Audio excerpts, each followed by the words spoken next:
What you are about to hear is not the story of healers, not the story of scholars or theorists, or the names that ended up in the histories of medicine. This is the story of the men behind those men, the ones who stood in small rooms that smelled of sulfur and dried roses, who ground what the physicians prescribed and knew, very often, more than the physicians did, who measured the thing that entered the king's body every morning and went home in the evening and said nothing about it. This is Hands of History. If you are new here, welcome. If this is where you come to rest, welcome back. Tonight, the Apothecary. It began with a garden, not a decorative one, a working one, laid out in careful rows behind a stone wall, sheltered from the wind, facing south for the light. Sage on one side, rue on the other, hyssop and feverfew, and valerian growing close to the ground. A monk moves along the rows in the early morning, his habit damp at the hem, checking what is ready and what is not. He does not hurry. The plants are not ready because he needs them to be ready, and he has learned to read the difference. This is where European pharmacy begins, or at least one of the places. The monastery garden of the 12th and 13th centuries was not a hospital, not a laboratory, not quite a pharmacy in the sense we would recognize. It was something older and less differentiated, a place where knowledge about plants was preserved and practiced and passed on, where the boundary between medicine and prayer was not a line, but a gradient, and the monk who prepared a remedy for a traveler with fever did so in the same spirit in which he copied a manuscript or chanted the hours. The healing was part of the work. The work was part of the faith. The texts these men worked from were old when they found them. Dioscorides had written his De Materia Medica in the 1st century AD, a systematic catalogue of some 600 plants and their properties. It had survived the centuries in copies, each one slightly different from the one before, carried through the Arab world, where it had been annotated and expanded and corrected, and returned to Europe through Spain and Sicily in Latin translations that the monks received with something close to reverence. Here was knowledge from another world, older and more systematic than anything they had assembled themselves, and they copied it and studied it and tried to connect what it described to the plants growing in the garden outside the window. The connection was not always straightforward. Dioscorides had written about plants that grew in the Mediterranean, in climates that did not exist in northern France or England, or the German territories where many of the great monasteries stood.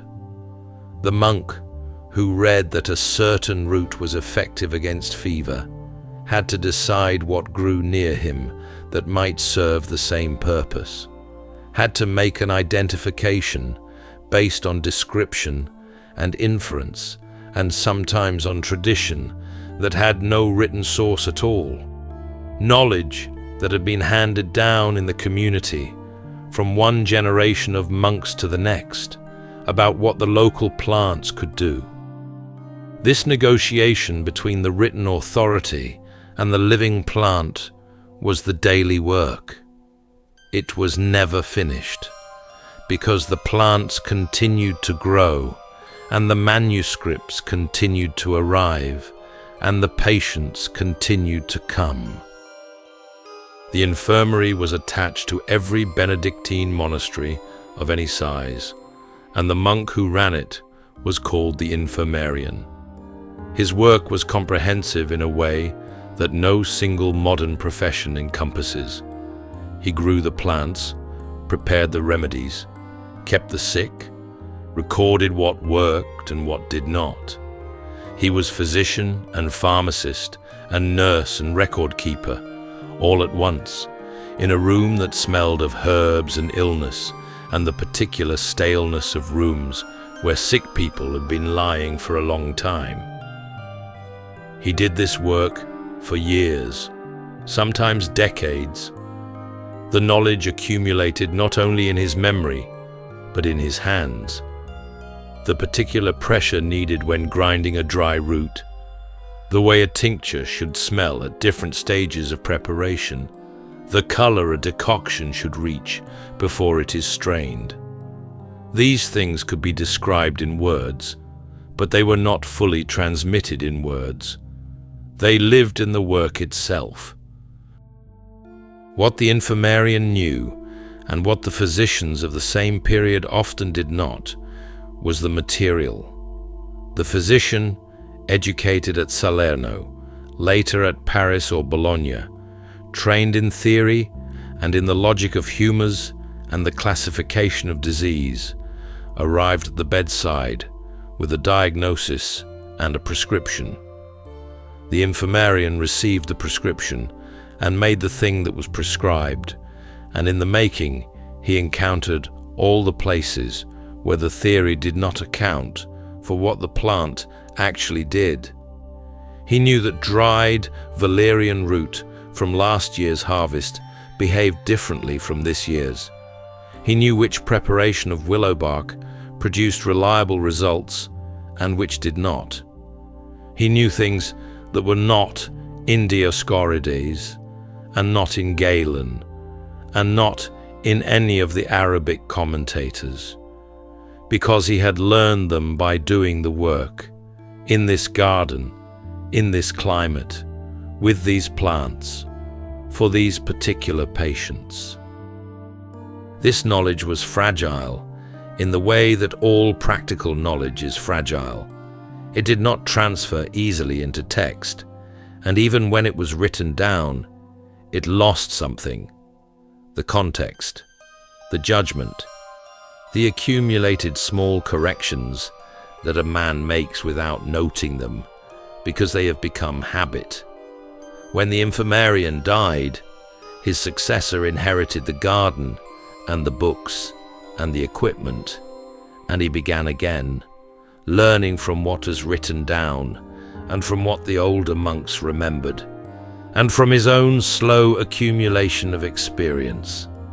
Some of what the previous man knew survived this transfer, some did not. Outside the monastery walls, the world was also accumulating knowledge in a different way and from different sources. The women who had always known about plants, who had delivered children and tended fevers and managed the practical medicine of households and villages, for as long as there had been households and villages, continued their work without the benefit of Dioscorides or formal training or stone walls to protect them. Some of what they knew was older than the monastery tradition. Some of it was wrong, and some of the monastery tradition was wrong, and the two bodies of knowledge did not communicate easily, because one was written and Latin and institutional, and the other was oral and vernacular and domestic. The gap between them was not only a gap of method, it was a gap of gender and class and authority, and it would take centuries to begin to close, and in some ways it never did. By the 13th century, the monastery was no longer the only place where this work was done. Towns were growing, trade was moving. From the Arab world came a different model, the apothecary as a commercial figure with a shop of his own, separate from the physician. It was taking hold in Italy and Spain and moving gradually further north. The monk in the garden did not disappear, but he was no longer alone. The profession was beginning to take a shape that the next few centuries would make permanent. Picture a street in Florence, sometime in the 15th century. The shop opens early, the shutters come down from the window, and the smell comes out with them. A complex smell, not unpleasant, that carries into the street. Dried herbs and resins, the sharp edge of vinegar, something sweet underneath, from the sugar used in certain preparations, and under all of it, the faint mineral quality of the stone mortars that line the back wall. This is the apothecary, and the man who runs it has been here since before the light was good enough to read by. He is not a monk, he is a guild member, a member of the Arte dei Medici e Speciali, the guild of physicians and apothecaries. It had existed in Florence since the late 13th century. It regulated who could practice, what they could sell, what prices they could charge, and what standards their preparations had to meet. He has served his apprenticeship. It began when he was perhaps 12 years old and lasted 7 or more years, working in a shop like this one under a master who taught him what the books contained, and more importantly, what the books left out. He has been examined by the guild and found competent. He has a shop, a license, a reputation that has taken years to build. The guild kept the apothecary in a defined relationship with the physician, and the relationship was not equal. The physician trained at a university, he was a man of learning, prescribed in Latin from a theoretical framework that traced its authority back through the Arab commentators to Galen and Hippocrates. The apothecary was a craftsman, a tradesman, a man of the hands. He was required in principle to fill the physician's prescriptions without deviation, to make what was prescribed exactly as it was prescribed, to add nothing and substitute nothing without permission. In practice, the relationship was more complicated because the apothecary knew things about the materials that the physician did not, and patients who could not afford a physician came to the apothecary directly, and the apothecary gave them something, and that something often worked. The shop was its own small world. At the front, the public counter, where customers came with prescriptions, or with symptoms, or simply with money and a vague hope. Behind it, the shelves that held the ingredients, hundreds of them, in the larger establishments, organized according to systems that were partly traditional and partly personal. Dried plants in labeled jars, their Latin names written in the careful hand of someone who had spent years learning to associate the word with the thing it named. Resins and gums brought from the east by the Venetian trade, mastic, galbanum, myrrh. Minerals, sulfur, vitriol, mercury compounds, kept separate from the organic materials and handled with a caution that was not always sufficient. Animal products, castoreum from beavers, civet from a gland, bezoard stone from the stomach of a Persian goat, which was believed to neutralize poison, and which wealthy men wore in gold settings and dipped into their wine before drinking. Behind the shop was the laboratory. The word is anachronistic. It would not acquire its modern meaning for another century. But the room it describes is real. A back room with a hearth, a distillation apparatus of glass and copper, the large marble mortars too heavy to move easily, the filtration equipment, the scales. This is where the actual making happened, and it was skilled work that required both knowledge and judgment. Theriac was the most complex preparation in the apothecary's repertoire, a compound antidote prepared since antiquity, containing in its full form 60 or more ingredients, including viper flesh. In some cities, its preparation was a public event. The guild oversaw it, physicians were present. The process was witnessed and certified. The thing had to be what it claimed to be, and what it claimed to be was the most powerful medicine in the European pharmacopoeia. The apothecary also sold things that were not medicines in any straightforward sense: spices, sugar, candles, ink, sometimes books. The boundary between an apothecary shop and a general merchant was not always sharp, and in smaller towns a man might function as both. But in the cities, as the guild structures solidified through the 15th and 16th centuries, the professional identity of the apothecary became more distinct. A man who had specific training in specific materials and who operated under specific regulations, and who was beginning, slowly, to articulate a claim to expertise that was not simply derivative of the physician's authority. The first pharmacopoeias appeared in this period, official lists of approved preparations, compiled by city authorities or guilds, that specified what each preparation should contain and how it should be made. Florence published one in 1498. Nuremberg published one in 1546. These documents were not purely scientific.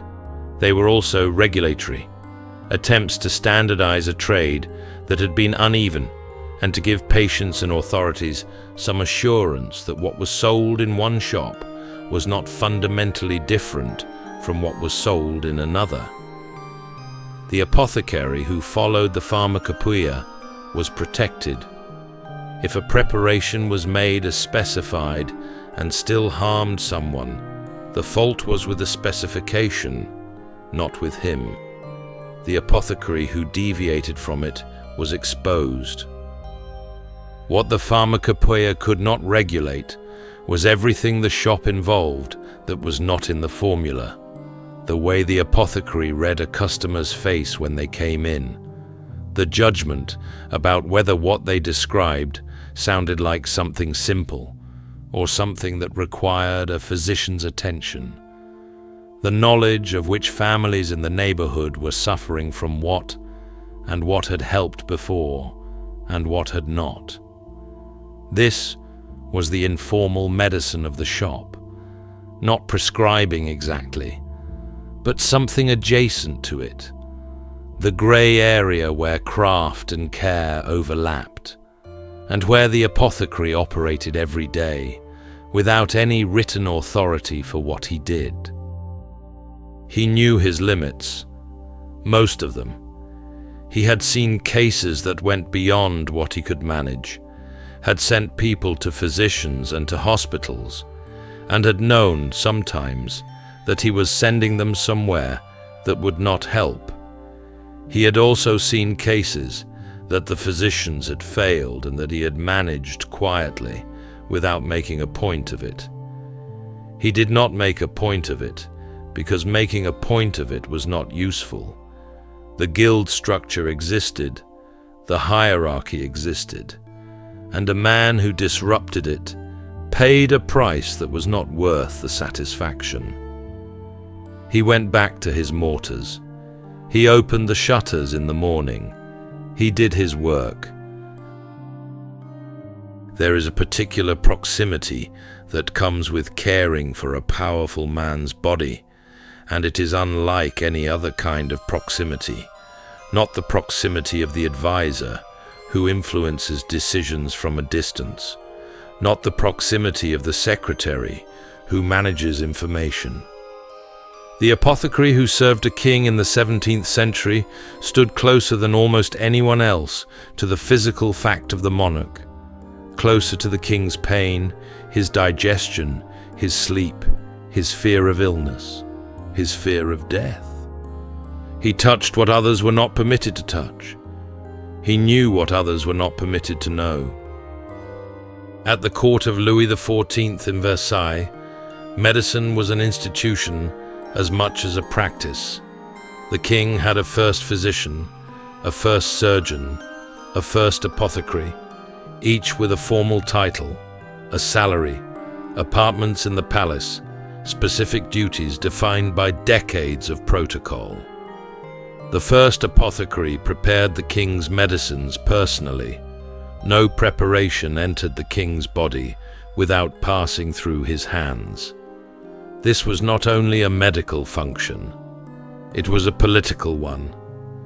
The man who controlled what the king swallowed controlled something that no one else could control, and the court understood this, and the position was accordingly both honored and watched.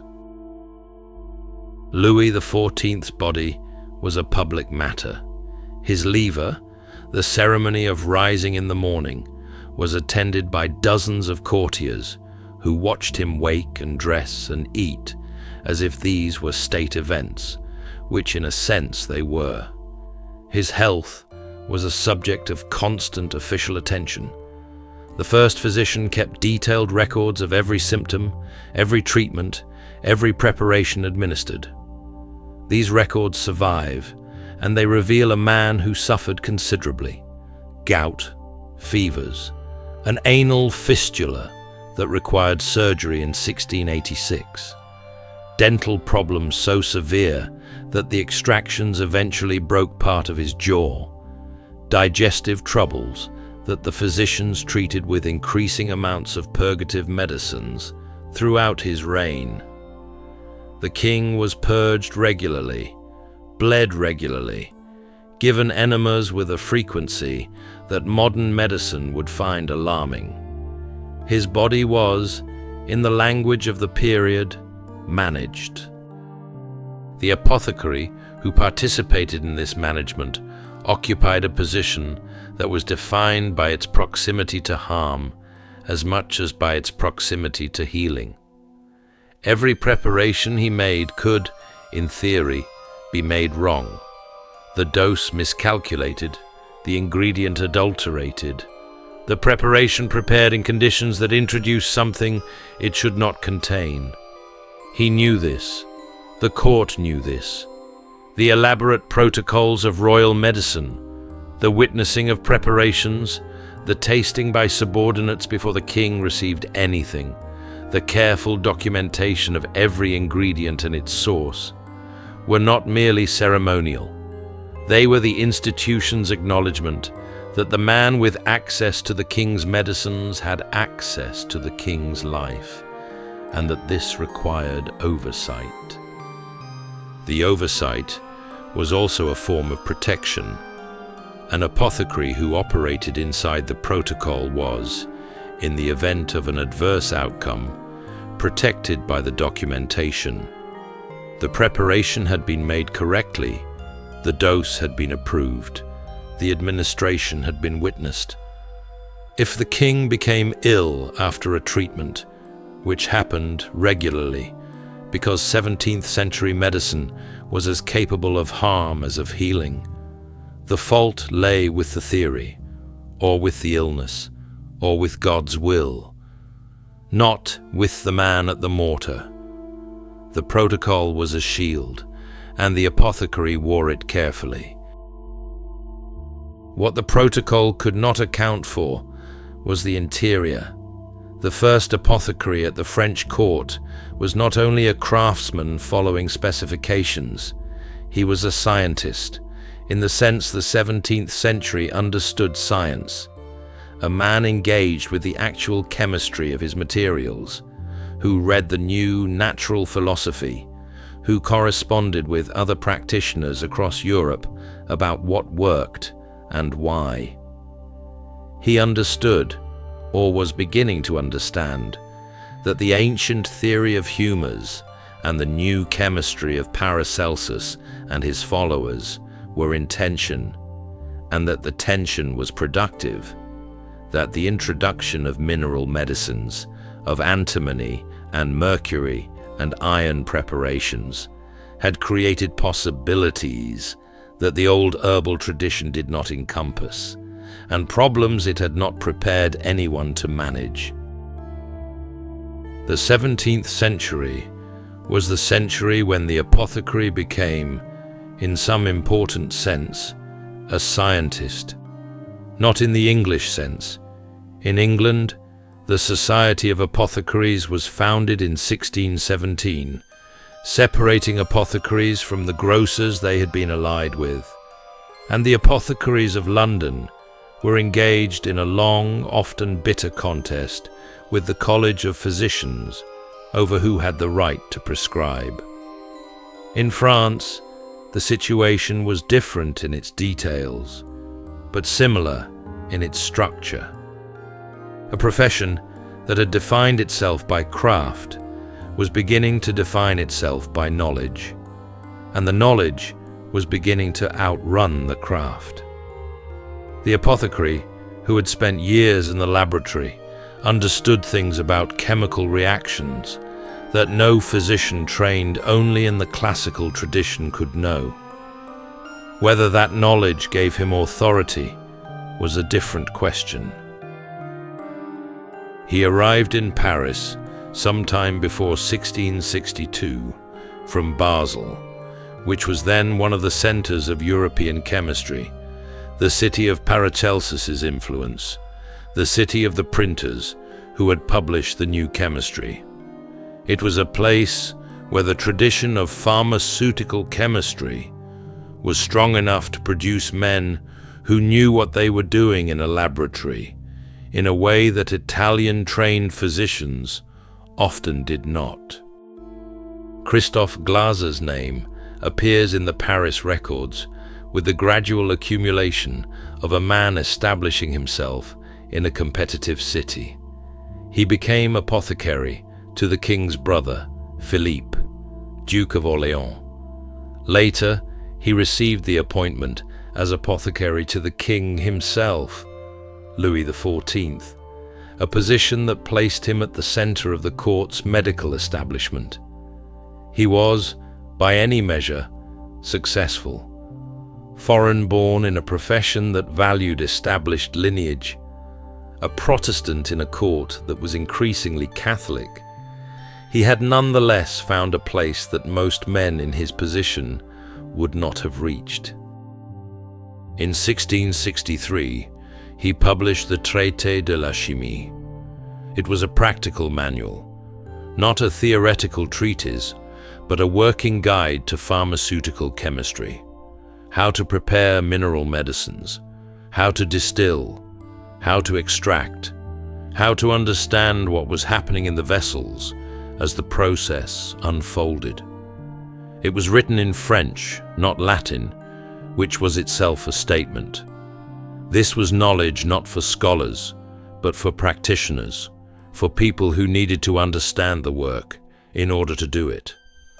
The book was read, reprinted, translated. It remained in use for decades. Among the preparations it described was a purified sulfate of potassium that became known as sal polycrestum glaceri, Glaser's salt. His name, attached to a preparation that other men's hands would make long after his own had stopped. The Traité de la Chimie is a careful book. It proceeds through its subjects methodically, the nature of different materials, the equipment required for different operations, the preparation of specific compounds with their doses and their uses. The voice throughout is that of a man who has done these things many times and wants to explain them clearly to someone who has not. There is no mysticism, no reference to alchemical tradition for its own sake, no display of erudition beyond what the subject requires. It is, in that sense, a modern book. A book that treats chemistry as a practice, with rules that can be learned and applied, not as a mystery that requires initiation. He took an apprentice. The apprentice's name was Nicolas Christophe de la Rivière, known as Sainte-Croix. He was the lover of Marie-Madeleine d'Aubray, the Marquise de Brinvilliers, who was the daughter of a lieutenant civil of Paris, and who, over a period of several years in the 1660s, poisoned her father and her two brothers with arsenical preparations. Brinvilliers was eventually caught, tried and executed in 1676. Sainte-Croix had died in 1672, apparently from accidental exposure to his own materials. He was found dead in his laboratory near an open box of poison. The box was sealed with his arms. Glaser was questioned. He had taught the man. He had, in the ordinary course of his profession, transmitted knowledge about the preparation of compounds that included the ones used in the murders.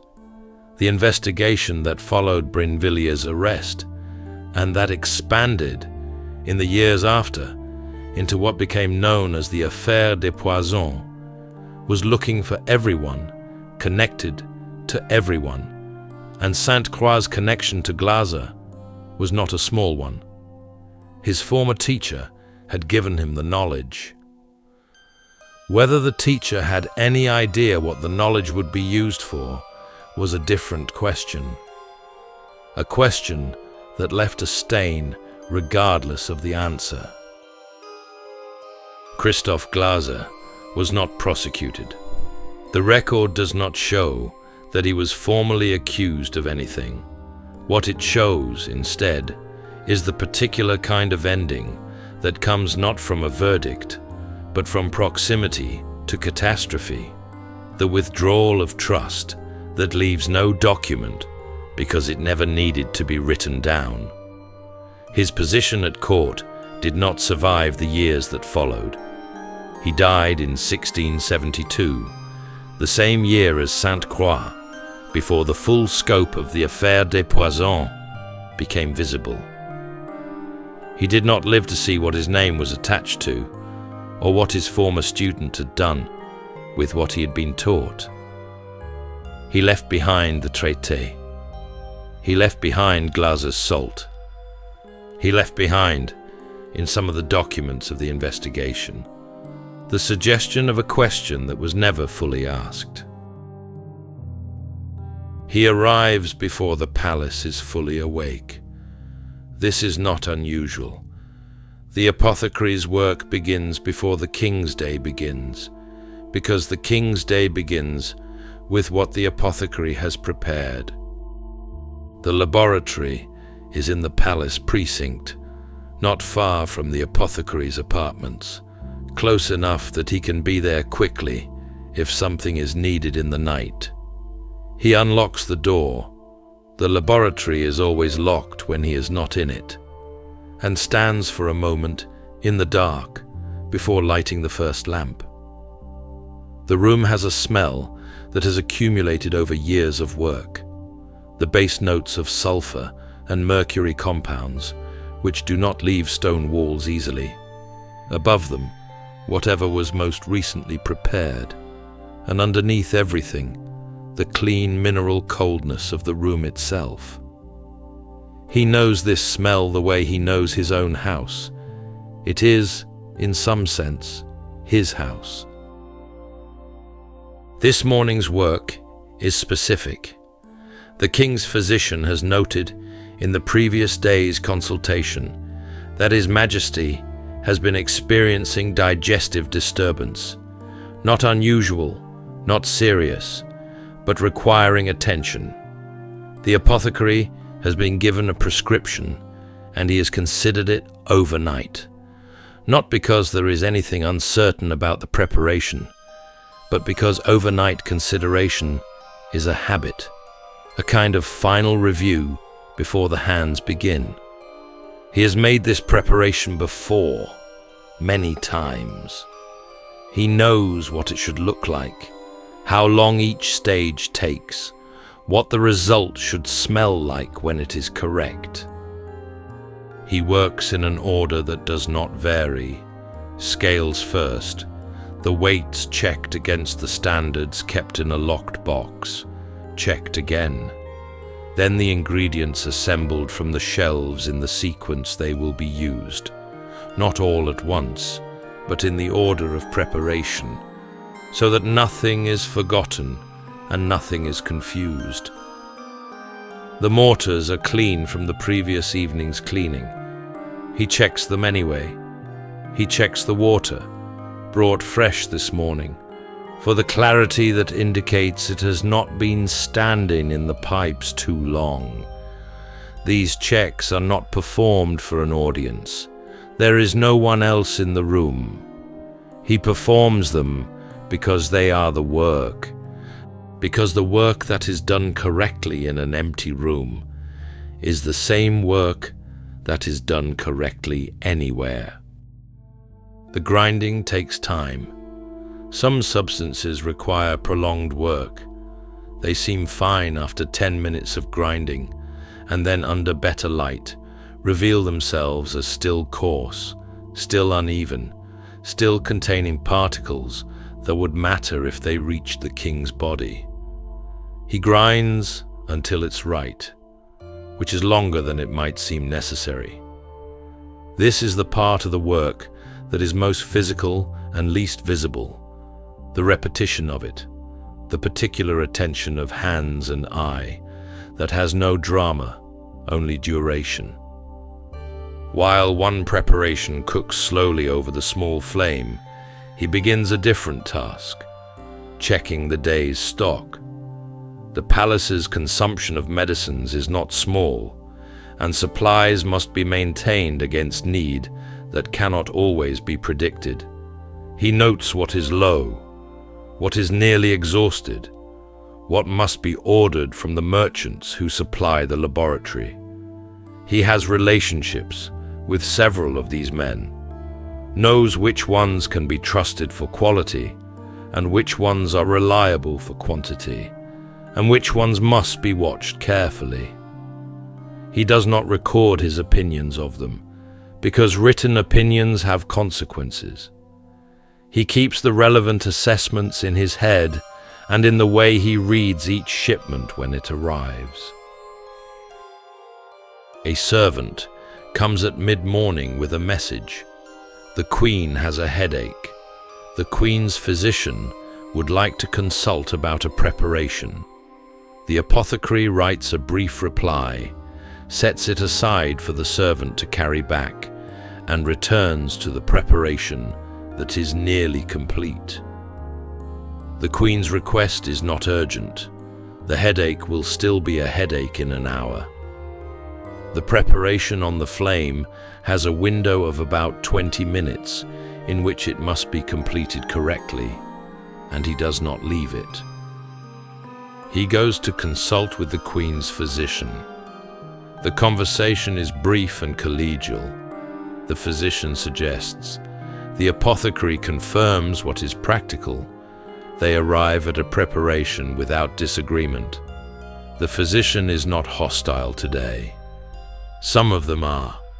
Some of them view the apothecary as a superior servant and make this view felt in small ways that add up over years of working together. This one does not, or not today.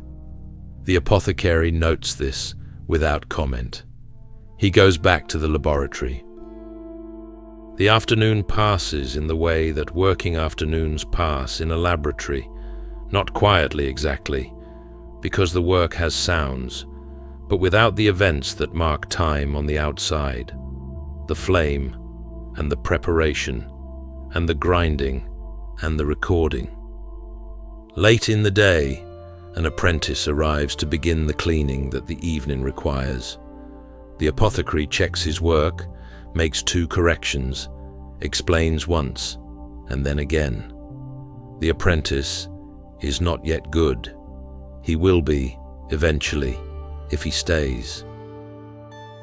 He walks back to his apartments, through corridors that are beginning to fill with the activity of the evening, courtiers moving toward dinner, servants moving in the other direction, the distant sound of music from somewhere deeper in the palace. He is not part of this traffic and is not noticed by it. He passes through it the way a skilled man passes through a space that is not built for him, without friction, without collision, without leaving a mark on the space he has moved through. In his rooms, the evening resumes its usual shape. A solitary meal, a brief survey of what tomorrow will demand, and then sleep, clean, immediate, untroubled. Paris, in the 1670s, was a city that knew that poison was available. Not the general knowledge that substances existed that could harm, but specifically, as a practical matter, with addresses attached. The question was not whether poisoners operated in Paris. The question was, who was using them? The Affaire des Poisons began, officially, with the arrest of the Marquise de Brinvilliers in 1676. She had poisoned her father and her brothers over several years, testing preparations first on hospital patients. She visited the poor wards at the Hôtel Dieu with gifts of food, and some of the people she fed died, and she learned from what she observed. This was patient, systematic work. It was the work of someone who understood that the question was not only what to use, but how much, and in what form, and over what period of time. Someone who had access to knowledge that was not available to most people. Her accomplice, Sainte Croix, had learned chemistry in Glaser's laboratory.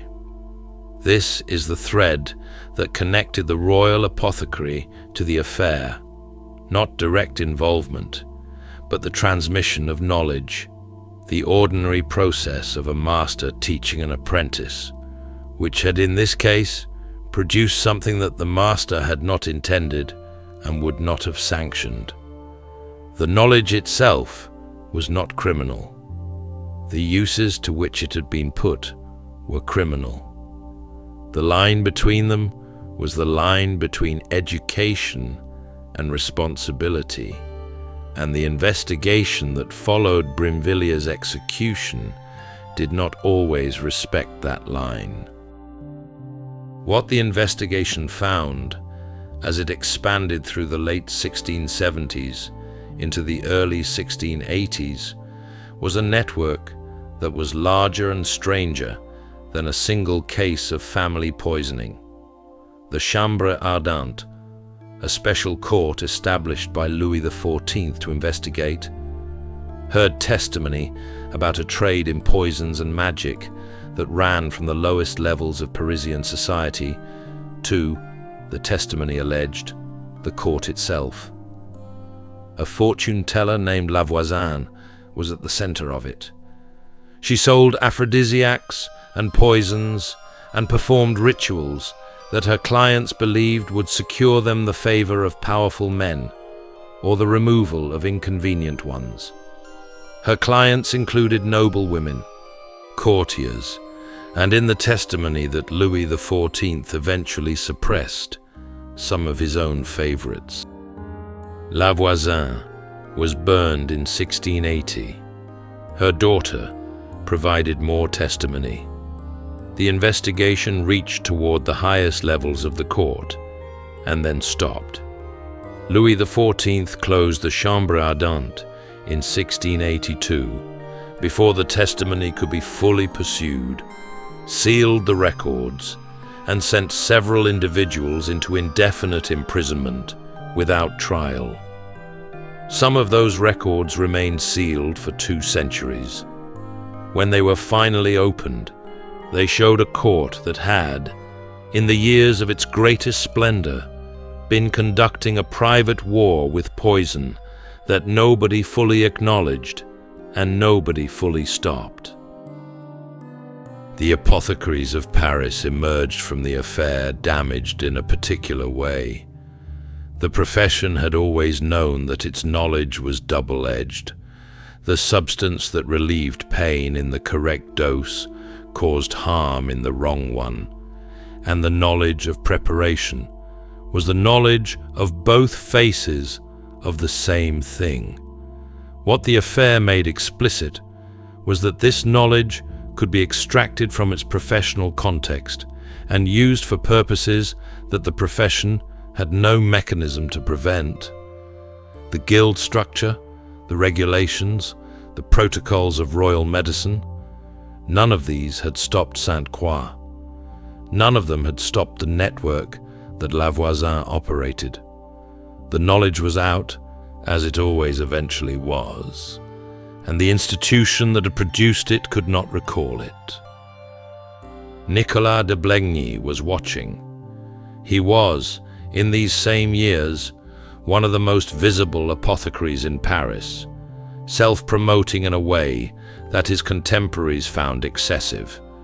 A writer of treatises and a founder of a journal dedicated to medical news, a man who understood that in the new republic of letters that was emerging across Europe, attention was a currency, and he was willing to spend his own reputation to acquire it. He wrote about the affair. He wrote about remedies.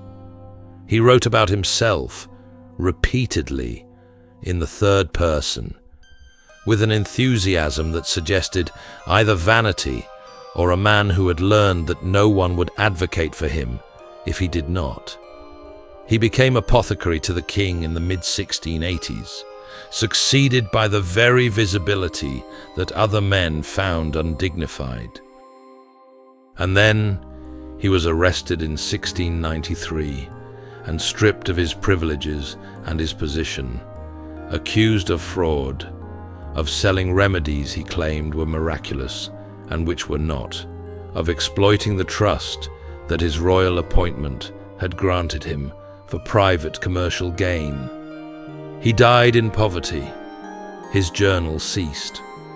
His name appeared occasionally in later medical histories as a footnote, an example of the type of man who could not distinguish between the promotion of knowledge and the promotion of himself, who had used one to serve the other until they were no longer separable.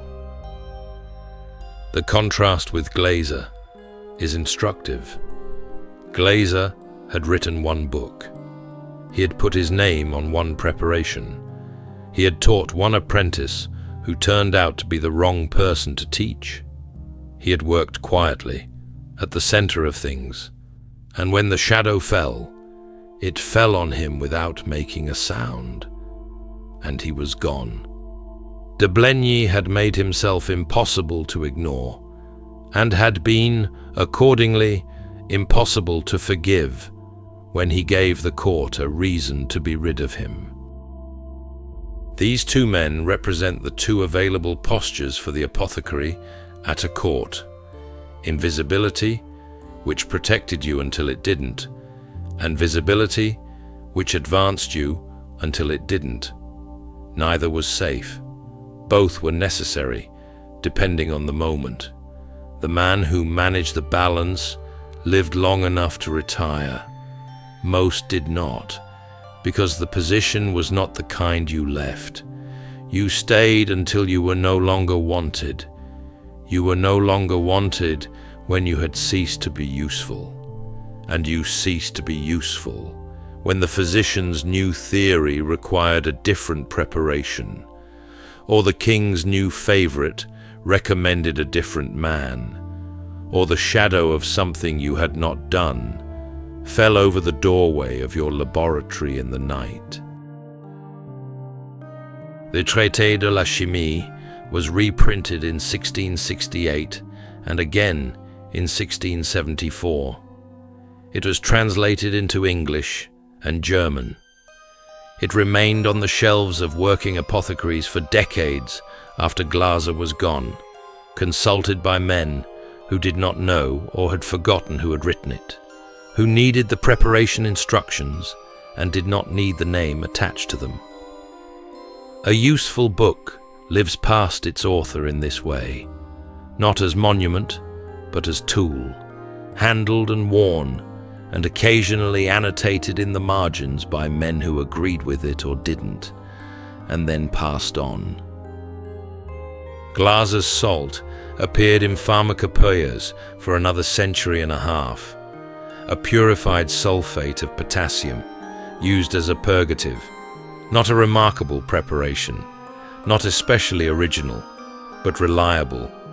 It did what it was supposed to do, consistently, when prepared correctly. His name on it was arbitrary in the way that names on preparations are arbitrary. Someone had to make it first and have it noticed and have their name attached before another name attached itself. The man is gone. The compound continued in the way that useful things continue, past the memory of whoever first prepared them. The Affaire des Poisons changed French court medicine in ways that were structural rather than visible. The protocols of witness and documentation that had always governed royal pharmacy were tightened. The investigation of suppliers became more thorough, or was supposed to. The informal trade in preparations that the investigation had revealed, the grey market between licensed apothecaries and the la voisin of the city, did not disappear because it could not be made to disappear by protocol. It moved and became quieter and continued. The profession that had been built through 4 centuries by monks in gardens, by guild apothecaries in city shops, by royal chemists in palace laboratories, was, by the end of the 17th century, in the middle of a transformation. It would take another 2 centuries to complete. The gap between what an apothecary knew and what a physician knew was closing, not because the apothecary was rising toward the physician, but because a new category was emerging: the scientist, the chemist, the man whose authority came not from theoretical training in ancient texts, but from experimental knowledge of how substances actually behaved. The apothecary had been practicing this kind of knowledge all along, without the language to claim it as a category. The 18th century would begin to provide the language. What this meant for the individual men at the bench and the mortar and the flame was not immediately clear. They continued to do what they had always done: grind, measure, prepare, document, sell. The shop in Florence still smelled of camphor and resin in 1700 as it had in 1450. The laboratory at Versailles still required someone to check the scales in the early morning and clean the mortars in the evening. The preparation entered the king's body and either helped or did not. The apothecary wrote down what he had given and at what dose, and waited to learn the result. As apothecaries had always waited, in the particular silence of a man who has done what he can, and must now allow events to follow their own logic. The monastery gardens still exist, some of them, cultivated now for heritage as much as for medicine. The guild records of Florence and Paris and London survive in archives, thousands of pages of careful bureaucratic Latin, recording the names of men who passed their examinations and opened their shops and practiced their profession until they did not. Most of the names mean nothing now. Most of them meant nothing then to anyone who did not need what they made. The mortar and pestle is still the symbol of pharmacy. It appears on signs and logos and official seals with a persistence that suggests not mere tradition, but something more specific. The acknowledgement that however much the profession has changed, it began here, in the physical act of grinding, of reducing a substance to its useful form, of applying pressure and patience to something that would not yield to haste. The man who ground is gone. The symbol of what he did remains on every pharmacy window, in every city, in every language. And in the archives at Modena and Paris, in London and Vienna, in the records of courts, guilds, and royal households, the names of the preparations remain, the specific compound recorded in the physician's notes after a consultation that nobody alive remembers.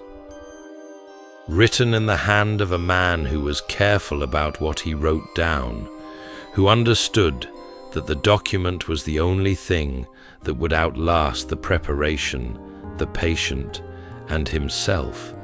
He wrote it down. The preparation worked, or it did not. The patient recovered, or did not. The record remains in a locked room, waiting for someone to open it and ask what this man knew, what this preparation contained, what this quiet work in a small room smelling of sulfur and dried roses was worth. That was Hands of History. Next time, we go back inside another room, another profession, another person history forgot to name. If this is where you want to return, subscribe. We will be here. Until next time, sleep well.